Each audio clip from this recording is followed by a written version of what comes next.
네, 안녕하십니까. 증시 에즈이즈 투비 위클리 2019년 5월 13일입니다. 우선 최근 증시 보겠습니다. 선진국 지수 마이너스 1.65, 신흥시장 지수 마이너스 3.07, 코스피 마이너스 4.01, 코스닥 마이너스 5.12. 코스피랑 코스닥이 글로벌리 이머징 대비해서도 좀 더 빠졌네요. 왜 그런지는 뭐 이제는 다들 아실 겁니다. 지난주 증시를 보면 이제 키워드가 오직 이겁니다. 오브 더 바이 더 포 더 미중 무역 협상입니다. 6일 트럼프 대통령이 트위터에 이은 양국의 무역 협상 합의 관련 갈등이 표출이 됨으로써 해당 뉴스 플로우에 따라 글로벌 증시 변동성이 심했던 한 주간이었습니다. 트럼프 정부는 10일 0시를 기해 2천억 달러에 대해 25% 관세를 발동을 했고요. 유호 부총리 등이 이제 중국의 고위급들이 이제 그 방미를 해서 협상을 벌였으나 관세 발효를 뭐 막지는 못했습니다. 뭐 막을 수 없었겠죠. 다만 관세 발효 이후에도 협상을 지속하겠다라는 판은 만들어진 상황이다라고 보시면 되겠습니다. 국내 같은 경우는 옵션 만기일에 비우호적인 수급 등까지 겹치면서 글로벌 최하위급 퍼포먼스를 시현을 했습니다. 그러면 이제 어디까지 이제 그 갈 것이냐 라는 부분들에 대해 이제 문의가 보통 그게 제일 궁금하지 않으십니까? 일반적으로. 그렇다고 쳤을 때 이렇게 보면 기본적으로 요렇게 그 시나리오를 보고 있으시면 됩니다. 2120선은 이제 내줬기 때문에 2000선 정도를 바라보면 이게 거의 요번 안 좋은 거에 대한 바닥이다라고 보시고 접근하셔도 되겠습니다. 뭐 저 같은 경우에는 이제 현금을 이럴 때 이제 쓰라고 이제 좀 두거든요. 왜냐하면은 요럴 때 좀 써서 이제 계속 비상비중 가동하고 이제 조금씩 이렇게 더 이렇게 매수를 하고 또 어떤 놈은 아예 한 놈을 희생해서 나머지 10놈을 살리는 전략을 구사를 해야 됩니다. 그래서 그런 식으로 구사를 하면 또 하나의 파고는 잘 넘어갈 것이다. 반드시 위기라는 말이 뭡니까? 위험을 기회로 거꾸로 이렇게 해야 됩니다. 그렇기 위해서는 반드시 현금 비중을 갖고 있으면 좋겠죠. 또 그게 아니라면 한두 놈을 희생을 해서 나머지를 다 살리는 전략을 구사하면 그것 또한 매우 훌륭한 대처법이 되겠습니다. 이래서 몰빵을 투자를 하면 뭐가 어떻게 안 되는 거예요.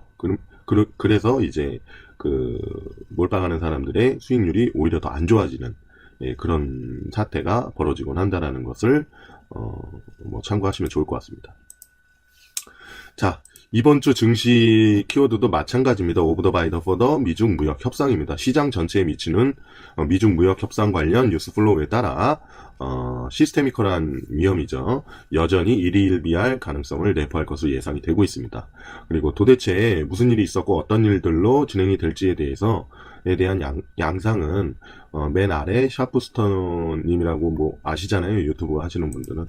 그래서 그분 글을 좀 참고를 좀 부탁을 드리겠습니다. 샤프스터님의 말로는 이제 중국이 이제 관세를 두들겨 맞는 한이 있더라도 이제 법안 발의를 하면 안 되겠다라는 생각을 좀 했다고 합니다. 그래서 행정명령으로 대체를 하니까 이제 트럼프가 이제 열이 받았죠. 그래서 완전히 다 관세를 매기는 방향으로 이렇게 압박을 지금 하는 상황이고, 그 부분에서 이제 중국이 이제 말이 달라졌다라는 거. 그래서 뭐 로버트 하이저가 중국한테는 그래서 이제 뭐뭐 할 때마다 이제 딱딱 맞는 그거를 곶감을 하나 주고 또 다시 이제 회수하고 말을 안 들으면 뭐 이런 장치 같은 거를 생각을 했다고 하거든요. 그래서 트럼프가 뭐 지금은 그 말이 맞는 것 같다 뭐 이런 내용들입니다.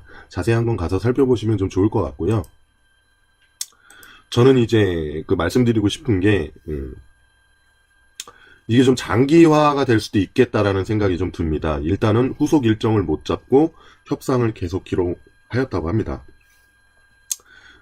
관세가 실제로 매겨지려면은 이제 중국에서 미국 가는데 3에서 4주 정도가 걸리잖아요. 그러니까 5월 말 그래서 6월 초부터 관세가 실제로 영향을 미친다라고 좀 보시면 되겠습니다. 그 사이가 시간이 좀 있는데 그 안에 해결이 될지 여부에 대해서는 조금 만만치 않습니다. 제가 봤을 때는 다음 달 있을 G20에서 회동 가능성이 높다라고 하는데요. 그냥 두들겨 맞으면서 그냥 계속 한번 해보려고 하는 것 같습니다. 미국이든 중국이든. 아마도 미국은 이제 통화정책을 아마 예의주시하다가 좀 그럴 것 같으면 이제 건드릴 겁니다. 금리 인하라든가, 뭐 양적 완화라든가, 또 중국은 중국대로, 경기 부양책, 예, 요런 것들을 좀 하면서, 한번 버티기 모드로, 좀 들어갈 것 같습니다.